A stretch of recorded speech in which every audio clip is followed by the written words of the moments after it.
Hey, I'm Rachel Ngom from she'smakingimpact.com, and I have just a really cool quote to share with you. I'm pretty sure this is from Stephen Furtick, of course.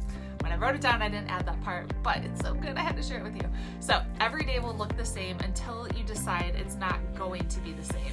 There are some things in life you don't have to wait for God to tell you to do. Act on your own accord. Stop waiting. Attack. If you've been waiting for God to show up in your life, maybe He's been waiting for you to step up. Stop waiting passively. I wonder how many times in our environment we wait for someone else to act.